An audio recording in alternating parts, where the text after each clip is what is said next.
Hello, good morning. We are honored to spend time with you on this special day and welcome all of you to this year's Memorial Day ceremony. As Senior Vice President of the ISU Alumni Association, I want to publicly thank the ISU Retirees Memorial Day Planning Committee for working with the staff of the ISU Alumni Association to embrace this program and ensure its production every year. Thank you, colleagues. I also want to salute Iowa State University for being the kind of employer and institution that remembers its employees and provides space and affirmation for programs like this. Remember, we are a public land-grant university honoring our loved ones like family. This is a very special day. Thank you for being a part of today's recognition ceremony, and we are honored to share this day with you.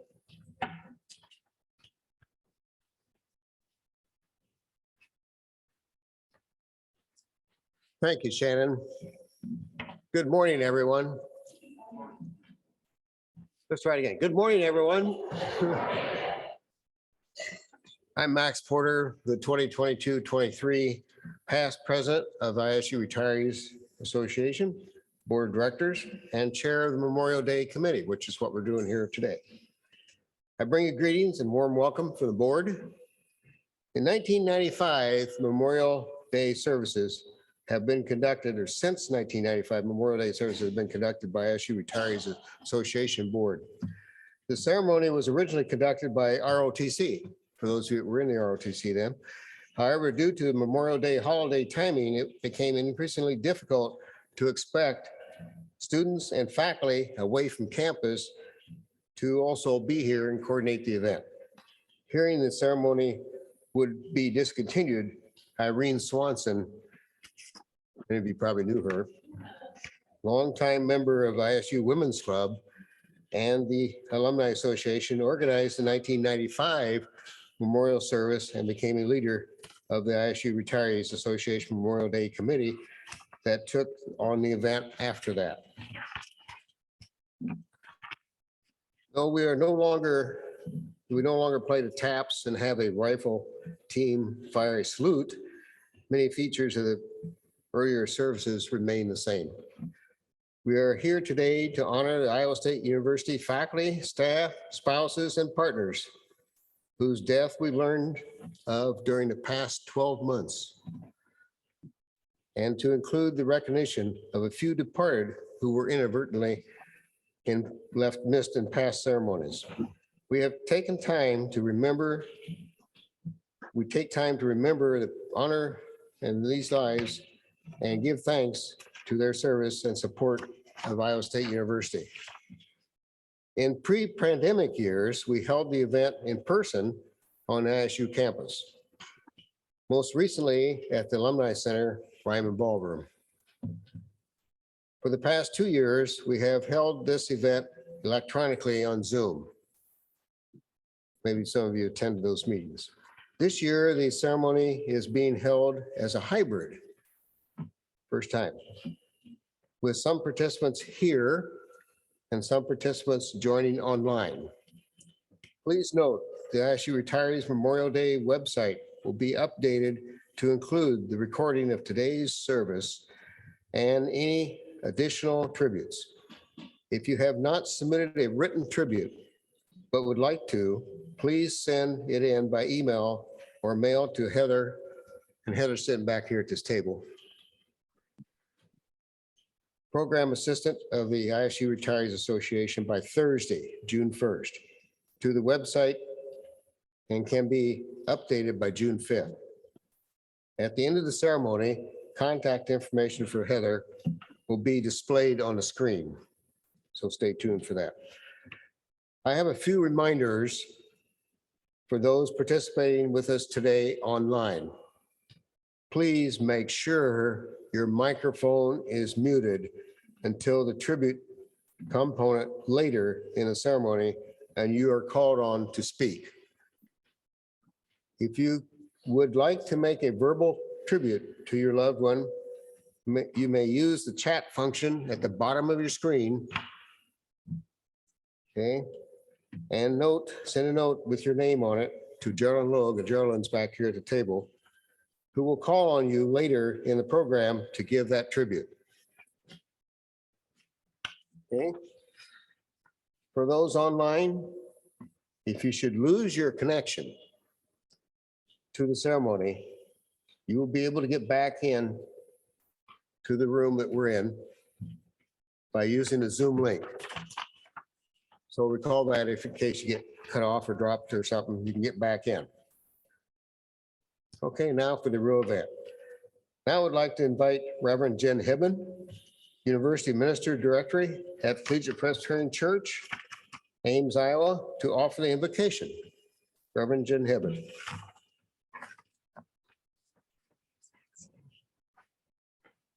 Thank you. Thanks for the invitation to be here with all of you today.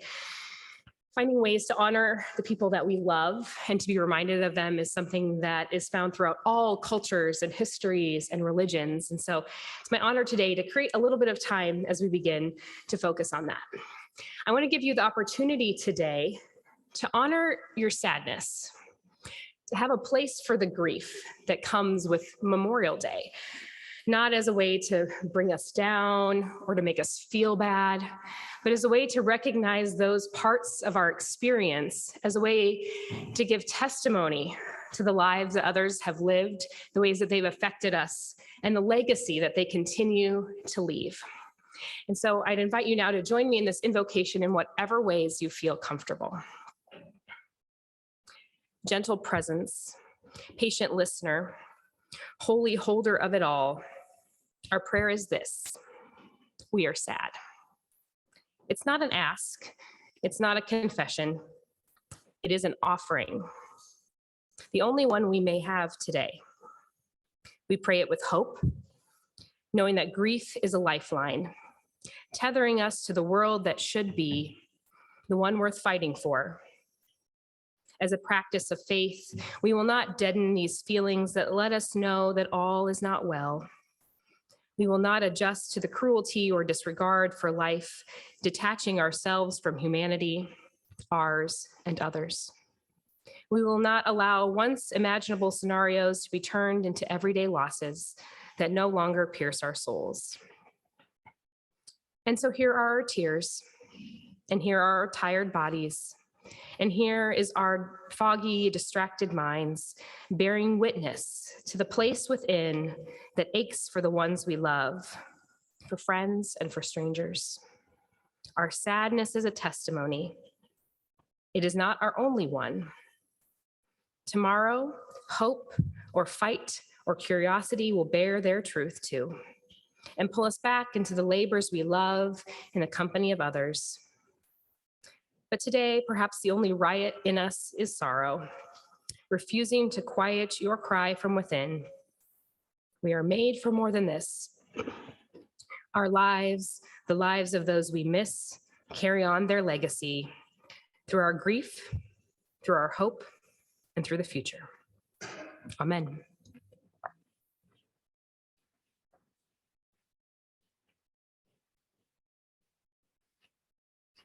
Thank you, Reverend Hibben. We now move on to the reading of the names of the dearly departed. Pat Straw, the president of the ISU Retirees Board of Directors, and I will alternate reading of the names of our ISU family members we are remembering today. We will read the names in alphabetical order. The names will be displayed on the screen as we read them. Pat reads the first 25, and then we'll alternate after that. Okay, Pat.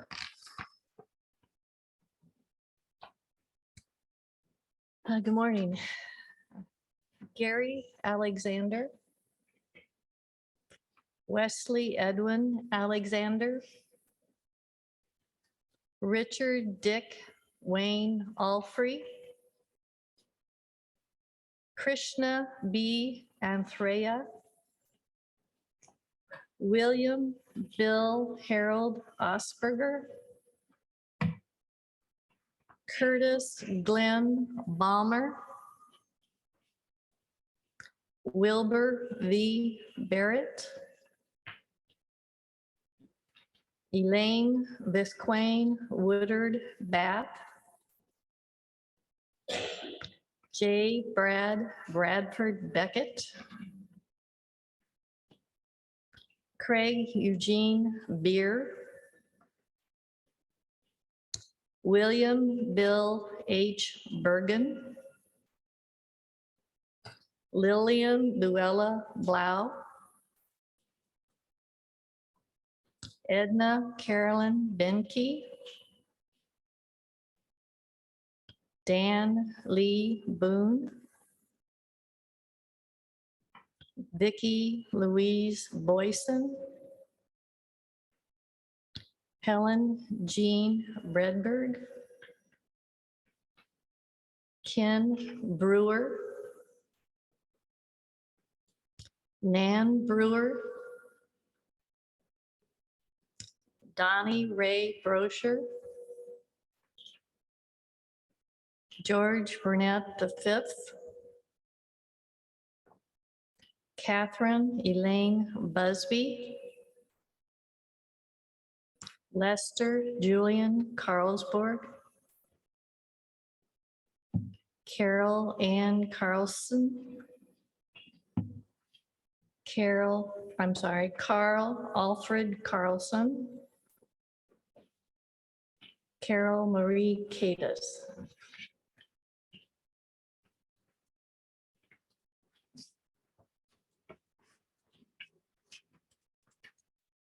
She Chang, known as HC.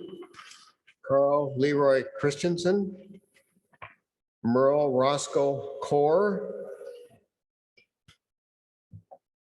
Louis Marie Craig. Joyce Rock Cummings. Frida Lucille DeWitt. James Edwin Dixon. Marie Ellen Dorr. Margaret Amelia Peggy Meyer Dowling. Robert N. Dowling. Gordon Pryor Eaton. Virginia Ann Gregory Eaton.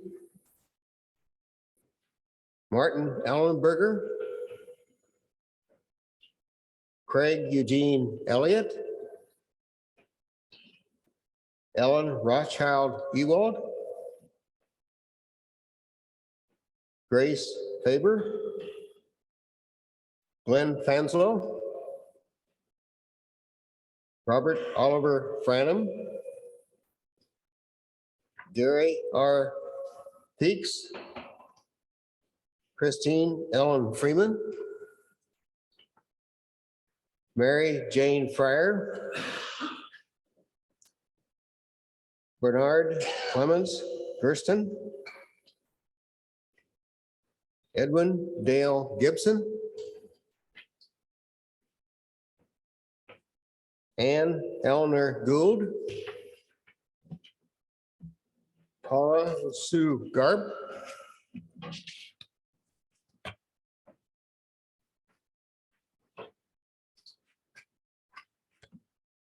Timothy Arthur Gray. Barbara J. Guazoda. Mark Eugene Hagley. Neil E. Harrell. Donald L. Heim. Mary Lou Hines. Jean Hood. Sandra Ray Hart Horton. Lois Ann Yellen Greg Hovick. Elizabeth Jane Brockert Howell. Lois Ann Hunt, Marion Vistendahl, Margaret Sylvia Peg Johnson, Ruth Johnson, James Randall Judy, Ruth Ann Caduce, Merlin Lemoyne Caberly, Karen Marie Keach, Dorothy Irene Thompson Keith, Gerald Edward Conglin, David Jack Nipple, Marcia Donna Ray Knox, Carol F. Katouche, Elliot Scoville Craftsfer, Georgia M. Cruz.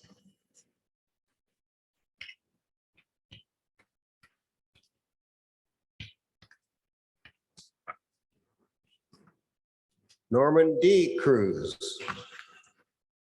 Grace I. Kuntz, Mildred Irene Laughlin,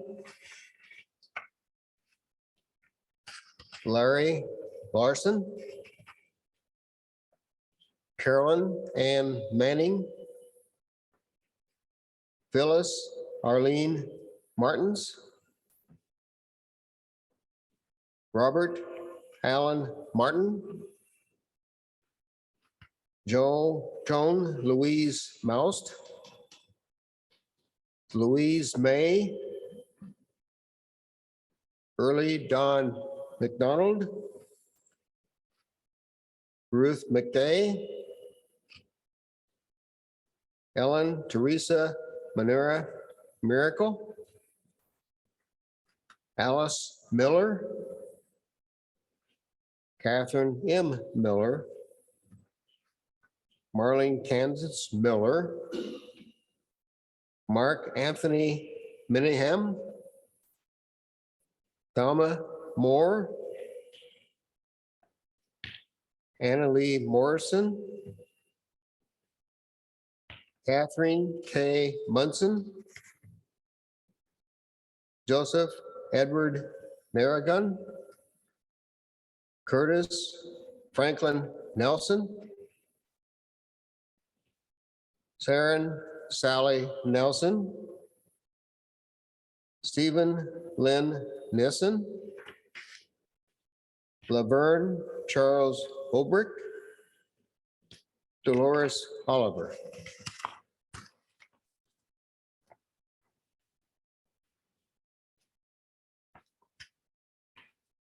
Dennis Jean Olson, Doris Lee Opadahl, Jimmy Lee Orsack, Wayne Oran Ostendorf, Abby Ostrom, Jerry Parsons, Kathleen Blevins Patee, Vitaly Pacharski, Jen Peters, Mary Virginia Peters, Robert Bob Warren Pink Sr., Pamela Plath, Martin Poe Jr., Rosemary J. Poe, Lillian Polly Price, Jerry Keith Radke, Glenda Cookie A. Ramsey, Robert J. Bob Ramsey, Dorothy Redfield Griffin, William Bill Reese, Raymond Reynolds, John Joseph Roadcamp, Leo G. Rungy, Mary Runyon, Barbara Rusk.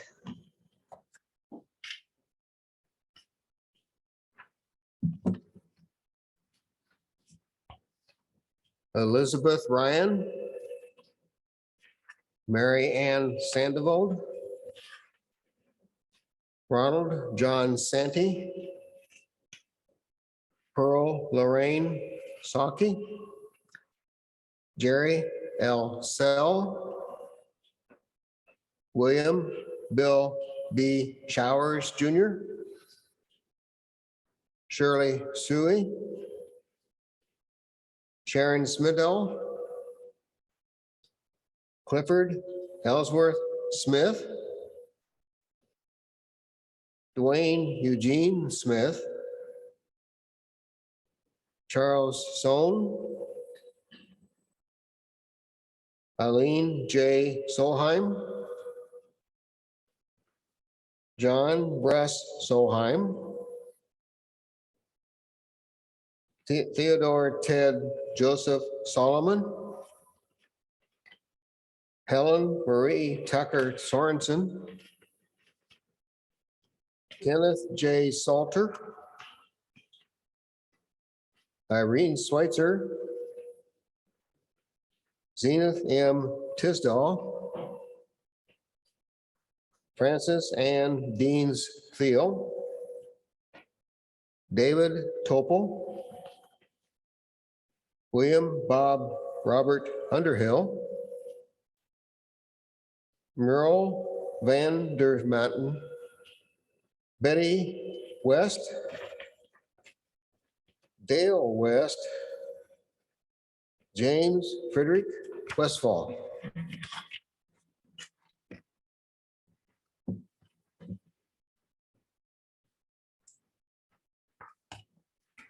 Thomas David Wheelock, Max Franklin Whitaker, Donna Wilder, Steve E. Winfrey, Lawrence A. Wright, Donald F. Young,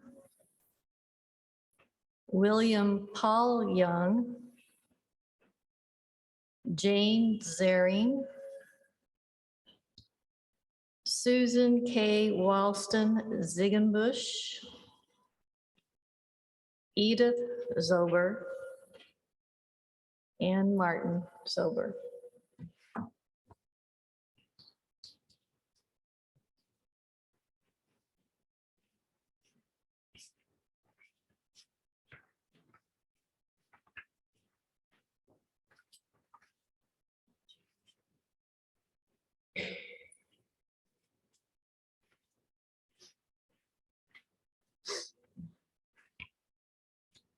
Thank you, Pat.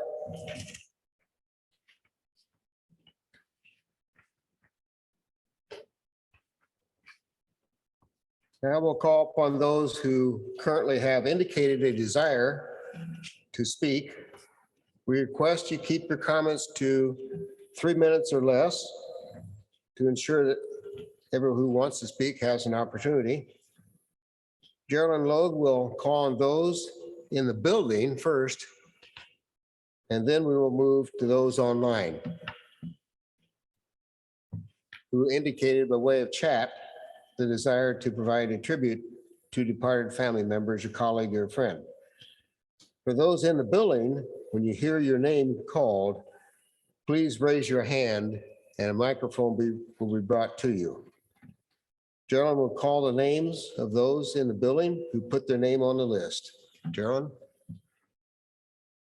All right, we're going to start with John and Cheryl Stalder, I'm sorry.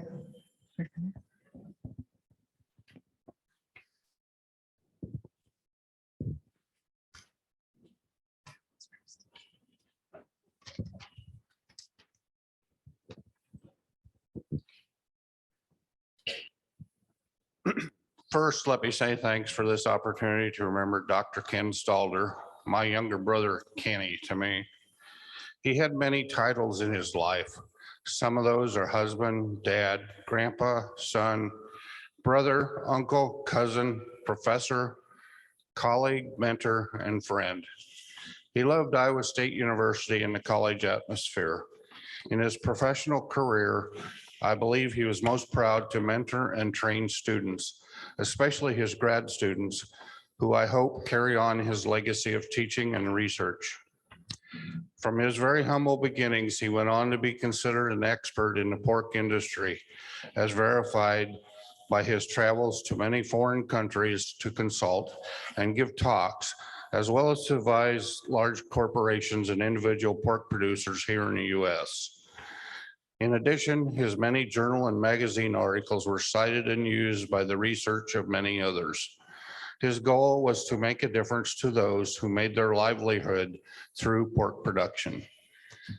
I believe the message in my brother's untimely passing is to get things done that are important to you.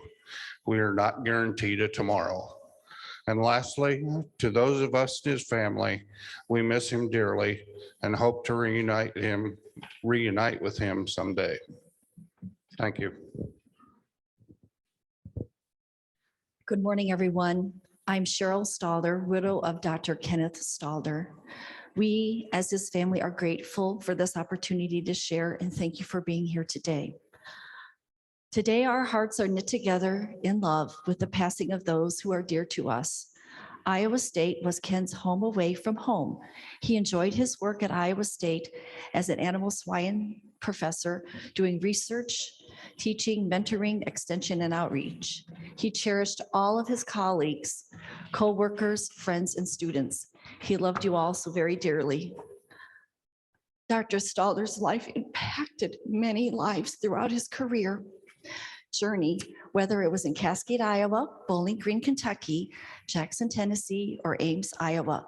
The Lord gifted him with wisdom to help others, mainly in the swine industry.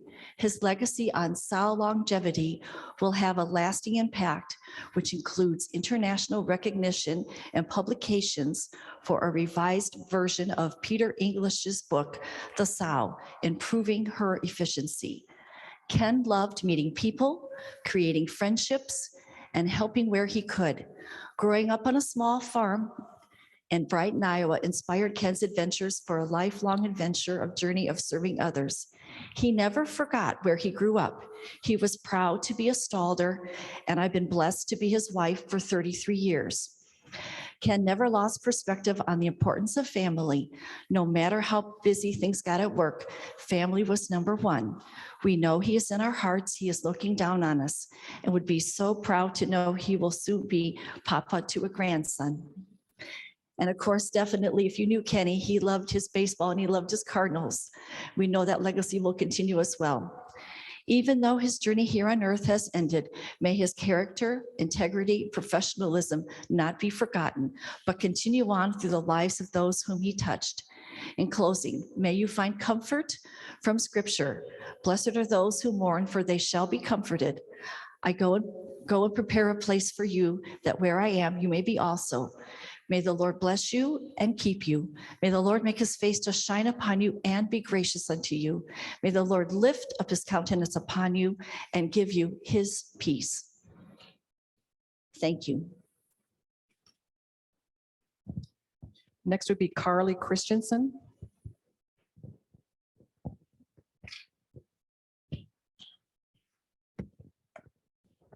Morning, everyone. Carly Christensen here. My dad was Carl Leroy Christensen. He worked for a number of years at the Iowa State Beef and Nutrition Farm, and then also at the ISU Dairy Farm, where he worked doing some feeding and cattle care, and also fixing the many doors and such that were backed into by various workers, which was perfect for him because he was always building things. So here's what I have to say about my dad. My dad, Carl Leroy Christensen, was anything but boring. He had a unique way of interacting with everyone around him. which no doubt was influenced at least somewhat by his time in the Army training to become a medic in the Special Forces with a Green Beret. Dad was a colorful author of a great many letters to his family while in the Army, as well as in his later years via text messages to us, emails, and also emails to his Army buddies, which were sprinkled across the United States. He had quite the menagerie of interests and hobbies, including breaking horses to ride and drive, flying Birmingham roller pigeons, designing and building all sorts of homes for his many furry, feathery, and scaly friends, traveling here and there across the countryside, visiting his seemingly unending network of acquaintances. And I will also never forget his love of country dancing. So through Dad, and I probably have to give some credit to Mom here too. I don't know if she prodded him along in the beginning to learn country dancing, but through them both, I learned a variety of dances, including the two-step, waltz, rumba, cha-cha, West Coast swing, and eventually kind of to learn to ignore my self-consciousness and get up in a crowd of complete strangers to dance with Dad when he would ask me, Carly, you want to dance? Oftentimes at such places like the Pioneer Building at the State Fair, when a lively polka band was sending out a fun tune. Not only was Dad all of these things and many more, he also focused on his spiritual growth to become more aware and elevated, to continue his journey onward and upward. One of the things that Dad always said to me when I was younger that I remember is moderation is the key. And that kind of seems to be a good value to live by.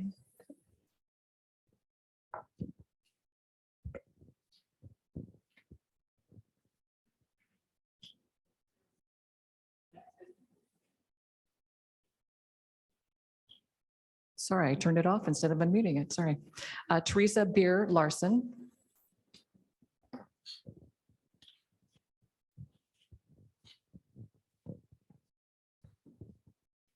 Good morning.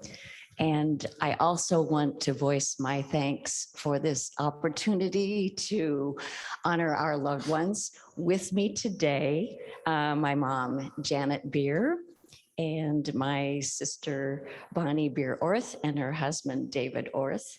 We are all either confirmed Iowa Staters by graduation, or in Mom's case, supporting Dad through ISU graduation. And now my back is going to be to the camera. And because some of you may know I was on television, that's just a bad look. So I'm going to sit. Craig E. Beer came to Iowa State in 1955 as a graduate student with Mom. And he and Mom had the distinction of living in Pamela Court.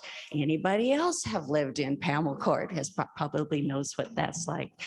As an agricultural engineer, Dad was officed in the Davidson Hall, and that is between the Armory and the Chemistry Building, if you can picture that. And my sister reminded me that because Dad's office was immediately on the front of the building. It was the best place in the world to watch the Visha Parade when it rained. We've all watched the Visha Parade in the rain, and I'm sure there was a long line to get into Dad's office once they knew that that was a good spot. Coming here in 1955, he was a graduate student. In agricultural engineering, he studied soil and water. And as a result of that, he had a National Science Foundation grant that allowed us to live in Colorado for a brief time. I have a love affair of Colorado because of my dad, and learning how to live in the out of doors. So he distinguished himself in teaching and in research. But like I think almost everybody in this ISU family, he's not only known by his professional accomplishments, but by extending himself into the community. I think our family remembers so many of the many hours that he served at Mary Greeley Medical Center, winning awards, at Ryman Gardens, just down the road, winning awards for his service, and at Heartland Senior Services, devoting many hours to making life meaningful for seniors. On top of that, Mom and Dad were Iowa State University Parents of the Year, for which we are greatly proud. All 5 of their children graduated from Iowa State University. Mom and Dad started reunions of Parents of the Year, and it later became Family of the Year under Jeff Johnson's leadership. When it came time to build this building, Jeff asked Dad to volunteer, and Dad, of course, always said yes. I don't know when he ever said no to helping out a community. And he and Mom helped raise some money for this building.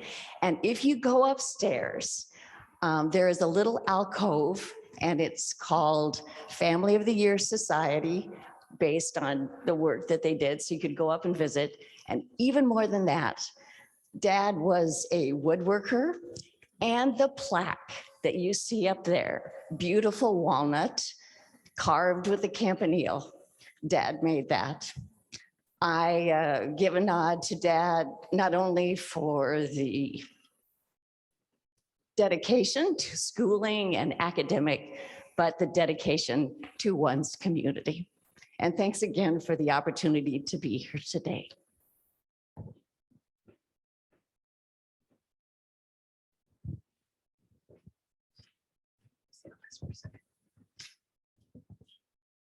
Next is Deb Prouty.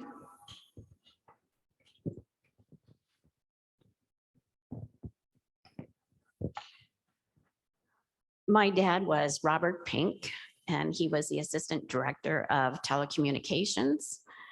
And I'm not a speaker, and I didn't write anything down. I didn't know what to expect, but this is so nice. And he would be so proud of this because he loves technology.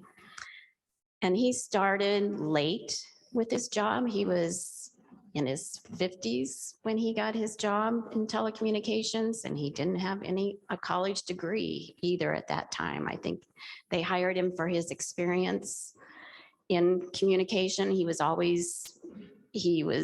started when he was in the Air Force. He was in communications, and then in South Dakota, he was in radio. So he's always been part of technology.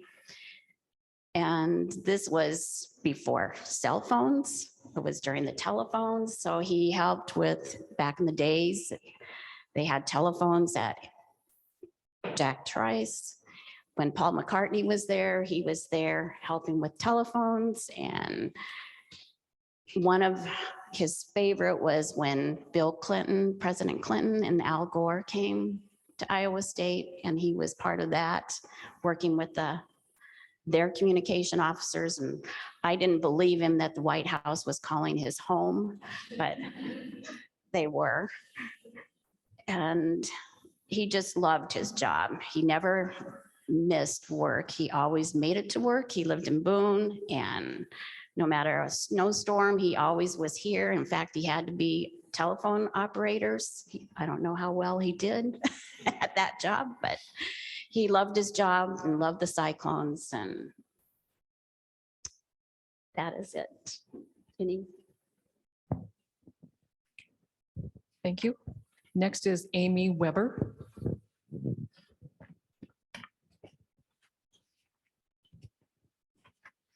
My name's Amy Weber, and my mother is Susan K. Walston Ziegenbusch. She was an academic advisor in the College of Ag and Biosystems Engineering from the years 1998 through 2013. If you were a student of hers, you called her Mrs. Z because that's what felt right. So that's what they called her. She was known by that. In her office, if you came into her office, her chair was a yoga or meditation ball.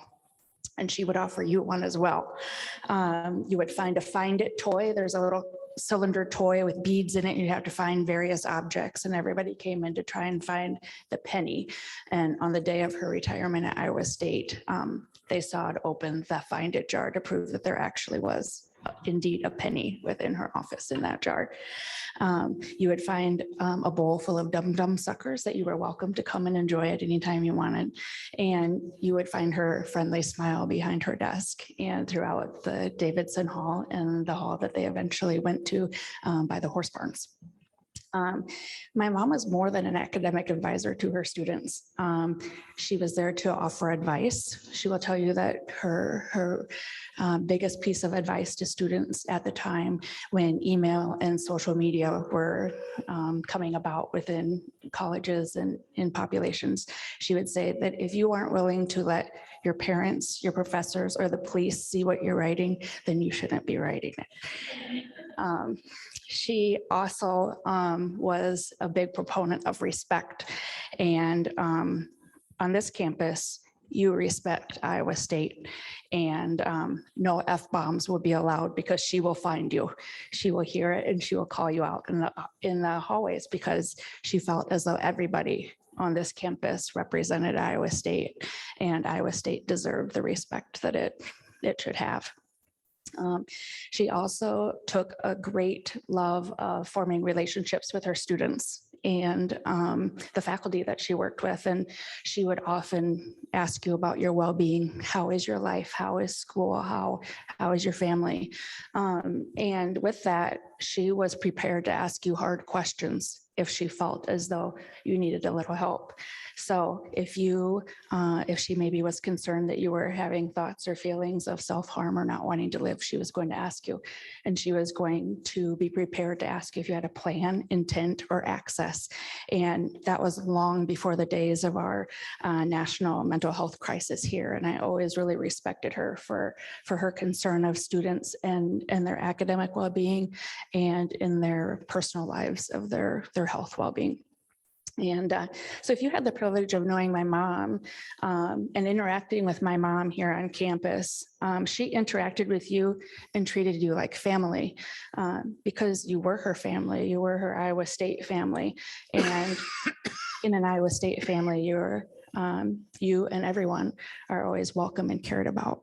And so I hope that the people that my mom impacted realized that they were so very impactful on her too. So what a blessing to be here today to celebrate all of our loved ones and family and friends today for this memorial service.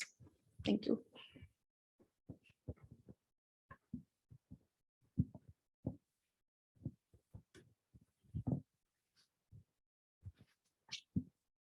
Next is John Seigenbusch.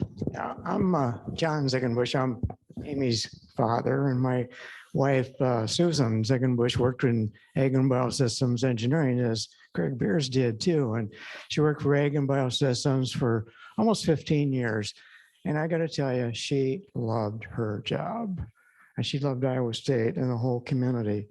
It was one of the most remarkable things that ever happened to her. It really was. I just can't begin to tell you what that meant to her. And like Amy said, she was always known by Mrs. Z. And what she said was absolutely true about trying to manage all the kids and the parents and creating all the right expectations for her students too. And some of those were because some of their expectations were too high, and sometimes because their expectations were not high enough. And trying to go back to their students, sometimes I said, I understand your parents want you to do this, but what do you want to do? Sometimes those answers weren't the same. And so she really dearly loved working with her students and her peers, her coworkers at Iowa State. You know, she always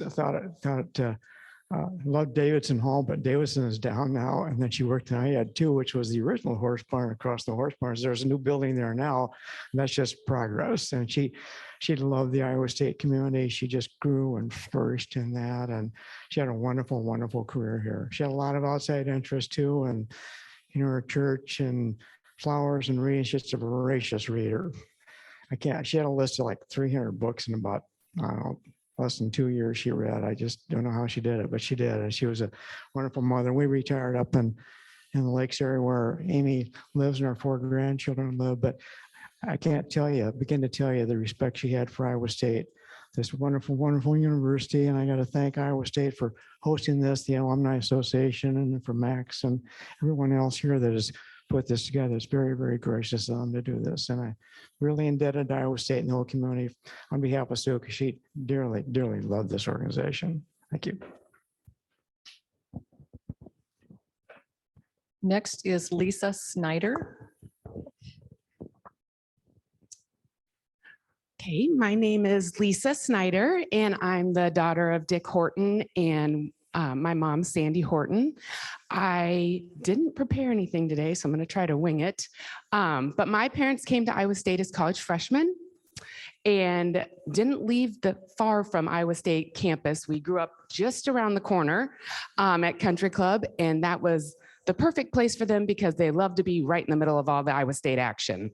They were diehard Cyclone fans, going to all of the athletic events, hosting tailgates at our house, reunions, and they were both very involved in the Greek system at Iowa State. So it was just very convenient to be right around the corner from the DZ house and the Theta Delt house in the middle of the night if the alarm was going off, or if there was an emergency, they just knew to call my mom or my dad and they would be there right away. They also were very involved in the Alumni Association, and it was wonderful when this building was built right away, like the beers. They were so proud and so proud of their Iowa State degrees and the university. It was just wonderful, and they have a room downstairs in the basement that I know is a big proud moment for them. The other thing, they were blessed to get many awards together. We like to call them a power couple at Iowa State. They were Cy's favorite alums. They have been awarded several alumni awards. I probably should know some of those off the top of my head, but I just know that Iowa State was so incredibly important to both of them, and they're just so prideful. My mom's, one of the best things that happened was about a year ago in the fall, her Delta Zeta sisters let her know that they had formed a committee and they wanted to put together a scholarship in her name. So she was beyond moved, beyond surprised. And with the help of the foundation, the committee was able to put together the scholarship. We were told it's the fastest endowed scholarship in Iowa State without a major donor. And that was before all of her memorials were given to that scholarship. So she was able to be at Founders Day this fall when she had fallen ill, but a super group of women were able to get her there, make sure she enjoyed every minute of it. And she was able to award the first scholarship to the first Delta Zeta woman. And that scholarship will continue to go on forever, which is the best way to continue her legacy, giving back to Iowa State, giving back to young women and the chapter at Delta Zeta. So we were so thrilled with that. And we miss her so much every day. But we say that we were lucky enough that she gave us a lifetime of love in a short amount of time to last forever. So thank you so much for the Alumni Association for putting this on today. And we know that she is cheering for those Cyclones from above and hoping that they're always wearing cardinal gold. Thank you. And some of us remember going to their house for Christmas, some of the alumni staff and wonderful, wonderful people. And your dad, of course, takes Ollie classes. And so we love, and we have classes down in his room. So next is Steve Pendry.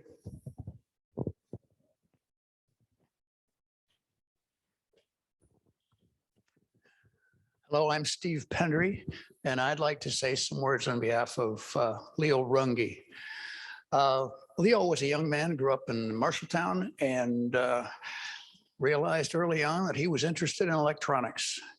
And he took some training. He got to be quite good at it. And as you'll recall, back in the mid-50s, Iowa State University owned and operated a radio and television broadcasting system. It was unique in the nation in being able to do that. And Leo decided he'd like to go to work for Iowa State University, and that time Iowa State College, I believe. So he did. He went to work for WI, and he was exceptionally skilled. They understood that he had a real knack for figuring out what was going on with technology. If new systems needed to be installed, if existing systems needed to be upgraded, if a problem developed, he had a real sense of what was happening and how to make it right. During the time he was coming up through the ranks in the engineering staff, he was good enough to come over and help us. I was working at the College of Veterinary Medicine with a small group of people and media services out there. We just opened it up in '76. And one of the features of that operation was a small television studio. So we could produce teaching videotapes for the veterinary students. As you can imagine, that's no small undertaking to all of a sudden set up a television studio from scratch. Leo was good enough to help greatly in getting that up and running, and we were very successful in being able to do it. We turned out hundreds of videotapes to train veterinary students over that period of time. Leo went on eventually to become, for a time, chief engineer at WI. And as the time came that he wanted to retire from WI, we found out that he was interested in coming out and working with us in our little media unit out at Veterinary Medicine. We were thrilled. So he did, he came out. He was a huge help in so many ways, most notably in helping us convert that small television studio into a dual purpose installation in which we added the ability to have a distance learning classroom in that same room. And we could switch back and forth readily between one and the other. And I think both of those were great functions. Throughout the whole time we worked with Leo, he was exceptionally helpful, cheerful. He was a great communicator. He helped us in all kinds of ways. And we miss him greatly. He was a huge asset to Iowa State University.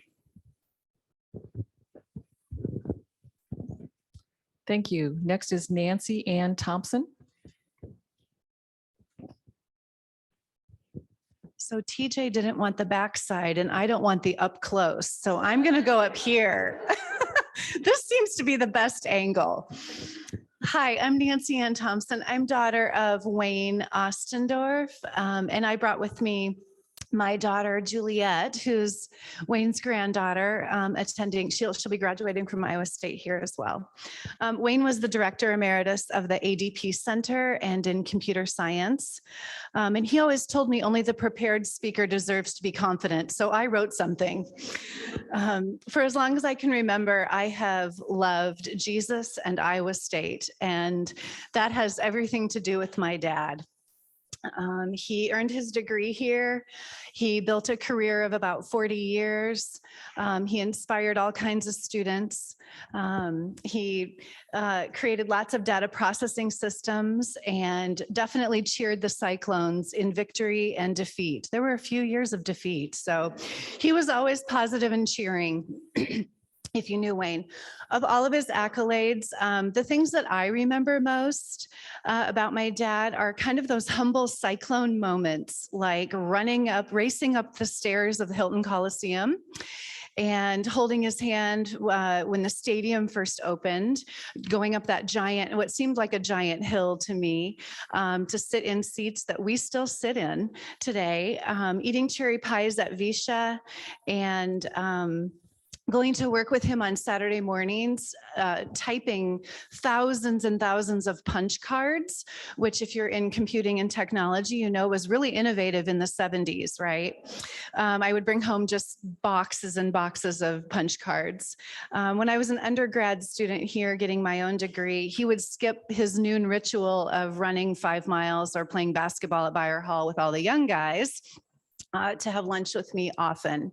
He was a guy that invested in people, and if you knew him, he made you feel really blessed to be known by him. That was kind of his signature. He loved that he did powerful computing from one of the most nondescript basements in Iowa State in little old Pearson Hall for a lot of years, with a team of really good friends and coworkers that were a lot more like family and still are today. He made all kinds of work fun, and he never took for granted that he had the privilege to every day walk on one of the most beautiful campuses in the country in any season. He inspired me and my whole family to love Iowa State for its beauty, its traditions, and all of its possibilities. He even got his grandpa moniker, his nickname, from the way that he signed his Iowa State correspondence. He always signed his name with WOO instead of writing out our long last name. And so he became Grandpa Woo Woo to everyone.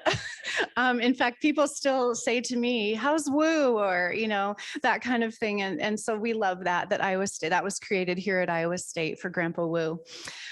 Living proof of the impact of what a university can do beyond a classroom, for sure. My dad was the very definition of loyal and true. He was an authentic man who loved people. Some of you are here today. I see familiar faces. And he loved positivity and living life with a God-driven purpose, for sure. And I just want to thank you so much for honoring not only him, but everyone here today. So many great cyclones, and what a great way to spend Memorial Day together. So thank you.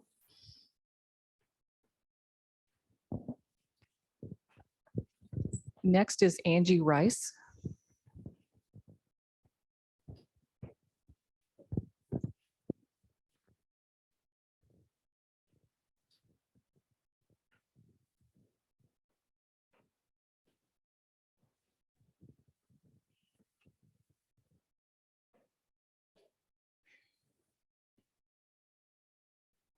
We're here for Curtis Balmer. He started Iowa State in 2001 after graduating from Iowa State.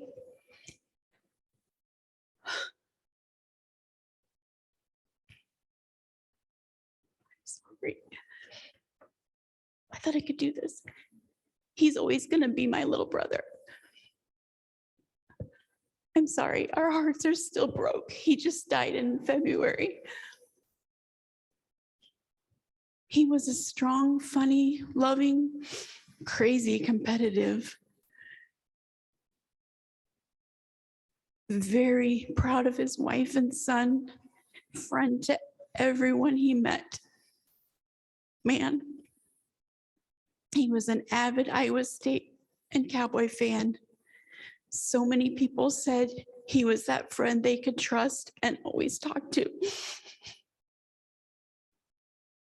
He turned everything into a competition. Everything. The loser had to do the silliest of things, and so many times I really didn't know what my brothers were going to come up with next. He was a very calm presence.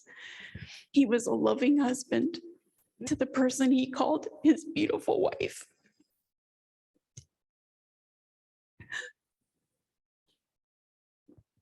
And then his son was born.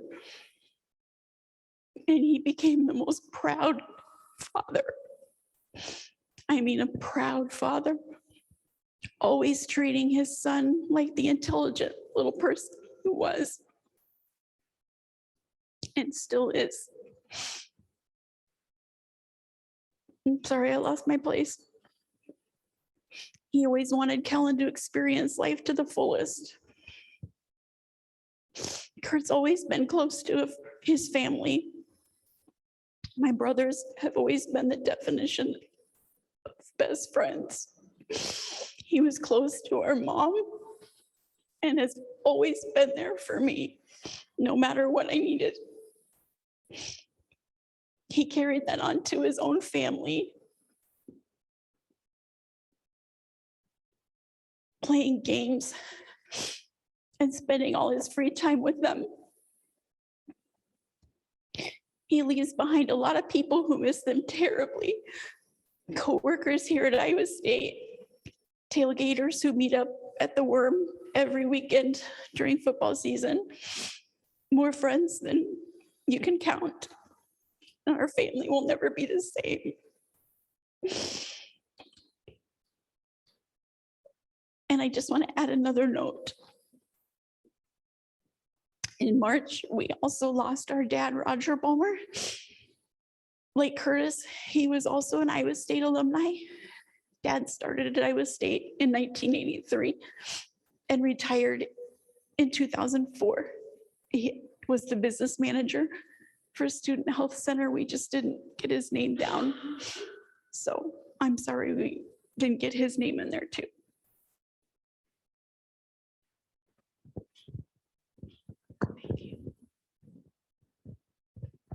Max, that's the last one I have on my list.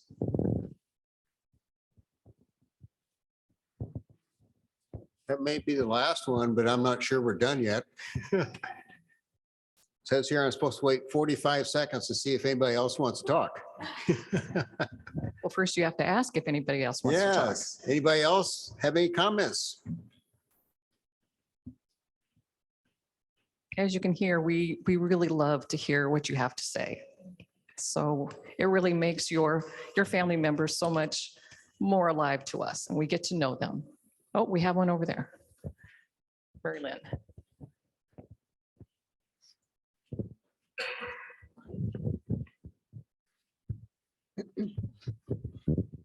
Just wanted to mention two of my friends who were listed today.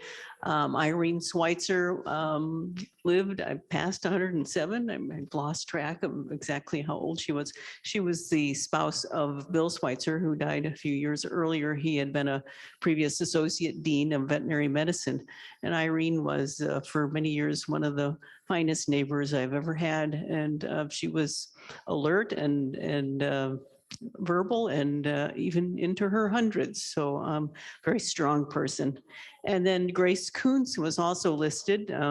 Unfortunately, I guess we don't have her family online, but she was a colleague of mine in the apparel and textiles department. She was here many years before I was and worked intensively to bring a business and merchandising perspective into the department. I always loved her sense of humor and her wisdom that she brought to the program. And she was so devoted that even a few years after retiring, she came back for a year to serve as an interim chair. So sad to hear of her passing also. Just wanted to mention them.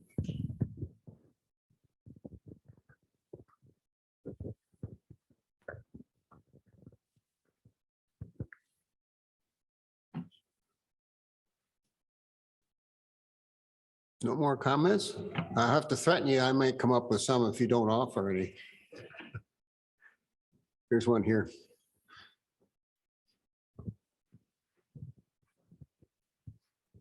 I will follow suit and come up front for camera purposes. I don't have anything prepared, so I'm not confident. But what I am confident about is my friend Pete lost his wife earlier this year, and Vicki was a very quiet person and had some health struggles in the last bit of her life. But what was really great for me is that when my son, my oldest son, was about, I guess he was in 7th grade at the Ames Middle School and in the accelerated math program, but feeling very not confident about his skills and being in that class with other students with higher abilities. So I reached out to Pete because I knew Vicki was very interested in math, very good in math, and a very patient person, and asked her if she would help my son get through these first years of his math class. And she came to the house, totally volunteer, and spent, I don't know, 3 or 4 sessions with my son. And recently, my son is now at Iowa, but my younger son coming to Iowa State. Recently, I asked him, and he is now in engineering and was probably doing more math than I can do in 2nd grade, or by the time he was in 2nd grade, than I could do now. But I asked him, well, what was the impact of that tutoring for you? How did Vicki impact your life? And he indicated that for him, it wasn't so much about learning equations or about math, but he gained the confidence that it was just about thinking, and learning how to think was what math was about. So I really appreciate that Ricky came into our lives, and it just shows that we all make a small impact in other people's lives. A lot of times we don't even know it. So to all of you who have lost somebody, I send my condolences. And I know that whether they're old or young, when they leave us, there's always that hole in our lives. So thank you for the opportunity to talk a little bit about Ricky.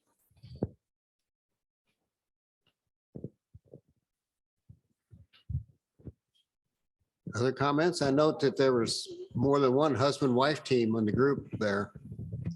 Go ahead. I'm Don Bites. I just want to make a special call out to my good friend David Topol. Dave and I were good friends in graduate school in Michigan State. He arrived at Iowa State in 1966, and I followed him a year later. And Dave and I worked together quite extensively in research on the porcine stress syndrome. And Dave made quite a reputation in teaching and research in the Department of Animal Science. He was interested in administration, so he became chair of the Department of Animal Science at Auburn University, did an excellent job there. And then when the opportunity came available to be Dean of Agriculture at Iowa State, Dave applied and was given the position as Dean of Agriculture, where he did a fantastic job. I miss Dave. Dave retired from Iowa State and ended up writing another textbook in meat science. What a man. And so I wanted to make sure that people recognize David Topol.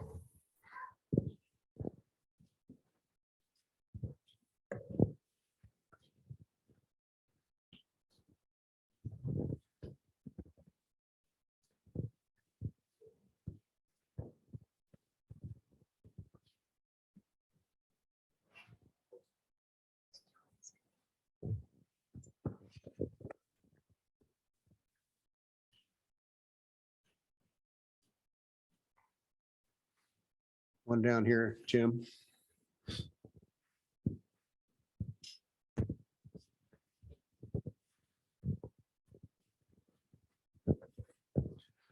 My name is Jim Klebenstein, and I'd like to say a few words about Don McDonald. Don was a friend of ours, a very close friend of my wife Joyce, and about 5 mornings a week, they would meet at the North Ames Rec Center and sweat together there. But just a few stories on Dawn. Dawn, as a young lady, started the Iowa State University women's tennis team. The tennis team that was, the Final Four this year, she started it. Back in those days, they didn't have much in terms of travel expense. She drove the team to the meets and fixed peanut butter and jelly sandwiches as they were there. So you can think of that's her legacy. She started where they were number 4 at the end of this year. Another story, and she was a true Canadian, but one of the happiest days in her life was when she became a US citizen as well. She was in the kinesiology department here at Iowa State University, taught tennis, was one of her classes. She had a lot of athletes in her class, and she told them, if you can beat me in tennis, you've got an A right now. She said there was only a handful of those young male athletes that beat me in her entire time that she was teaching the class. Another story that she told was that she was in a tournament and there was a young man was assigned to play her. And she said, I saw that look in his first match, and I can still see the gleam of her eye.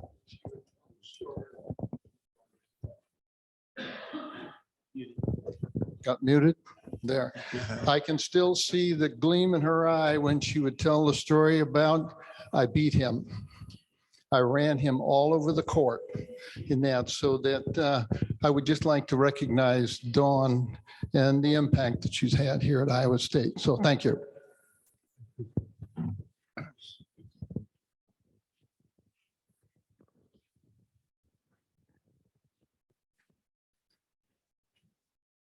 Any other comments? One back here.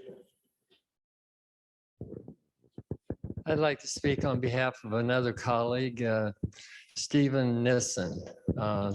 Steve was an undergraduate at Iowa State for 2 years, applied for vet school, got into vet school, never took a note, just learned what he wanted to learn and became an outstanding student.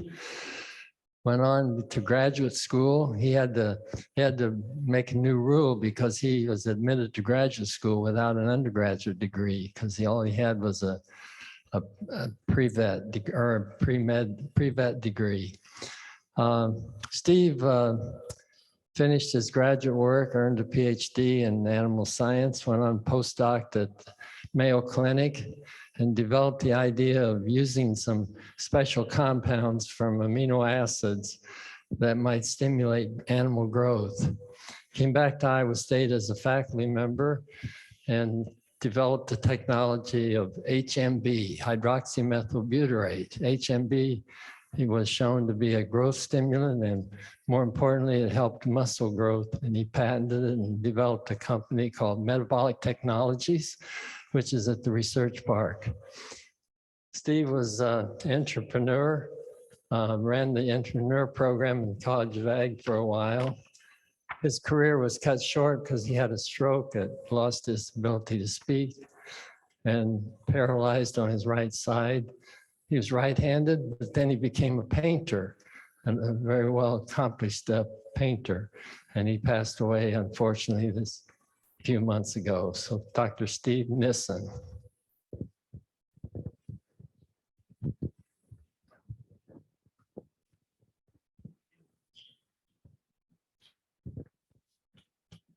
Okay, I think we've prescribed my 45 seconds. I was supposed to wait. Anyone else like to speak? Well, now we will call on those online who currently have indicated a desire to speak. We request you keep your comments to 3 minutes or less to ensure that who want to speak have the opportunity. Geraldine Loeb will call on those online who have expressed an interest in speaking. Geraldine?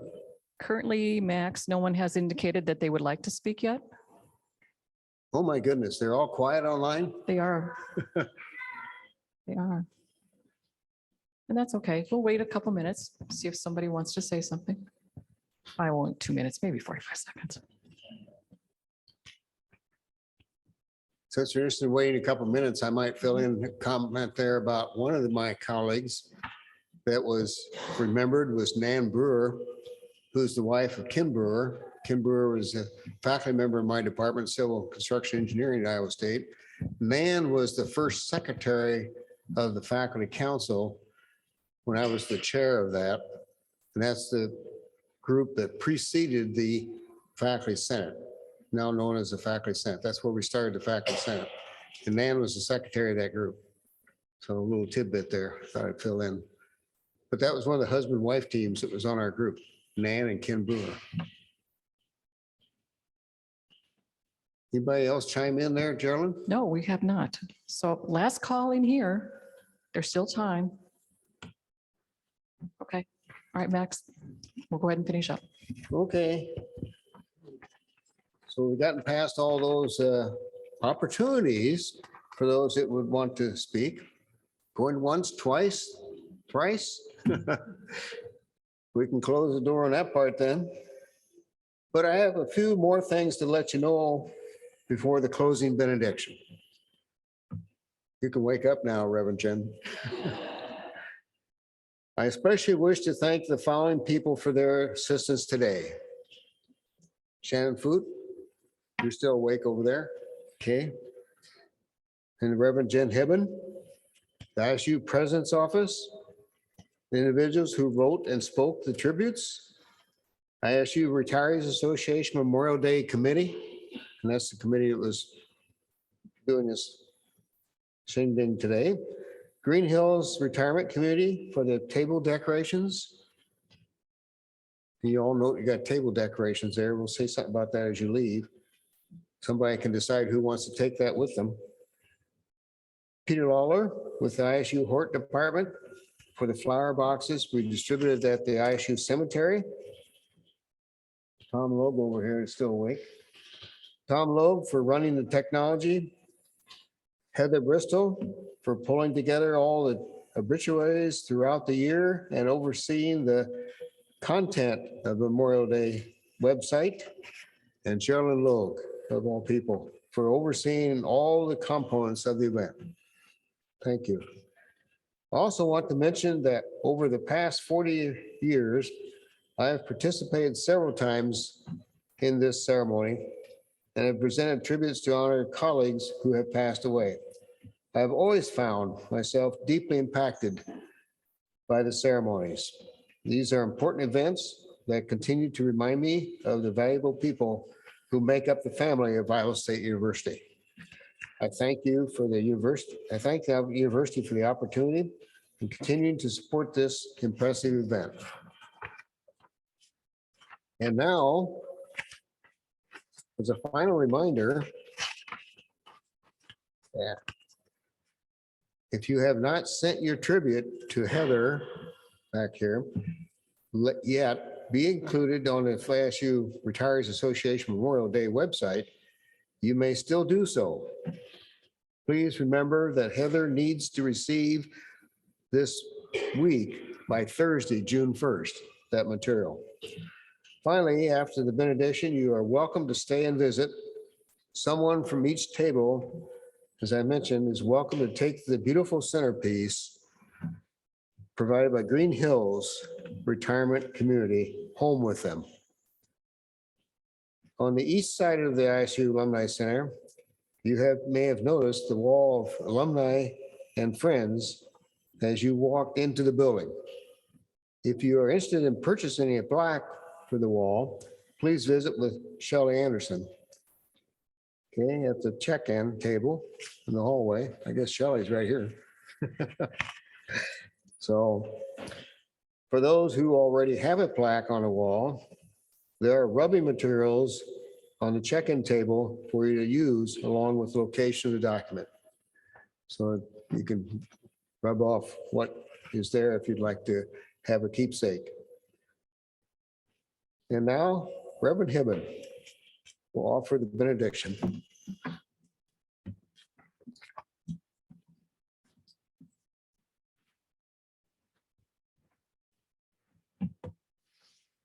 Thank you all for the gift of sharing your loved ones with all of us here and those who are with us online.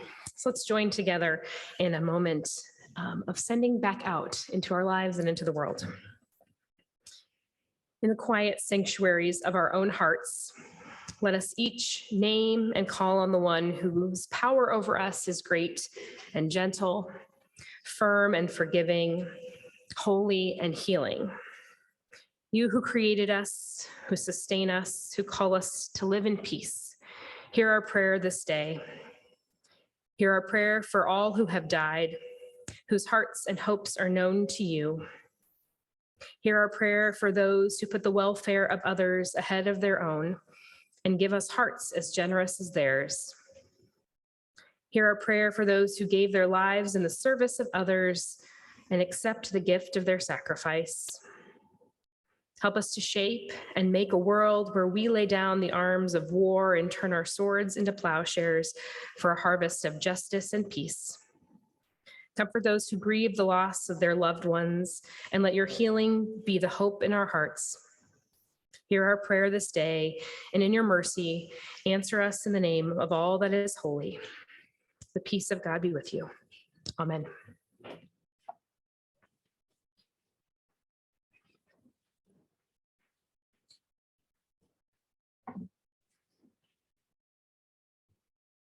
And last comment, thank you all so much for joining us for this important day. I hope you all enjoyed it as well. We hope you have a good Memorial Day Now stay a bit and chat with those you know here at the ceremony. Thank you all very much.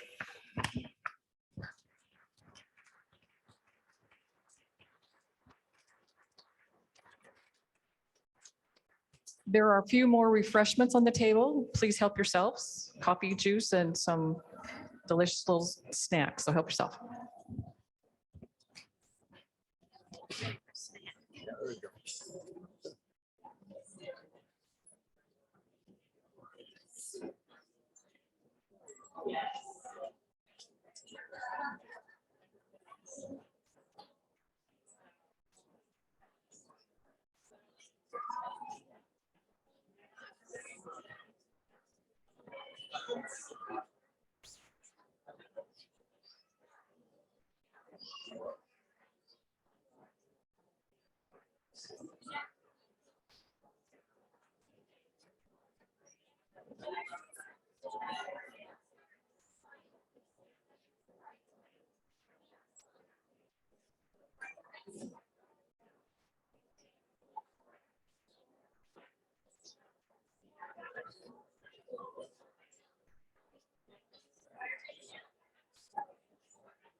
For everyone online, thank you for attending. I'm going to stop the meeting now. Bye-bye.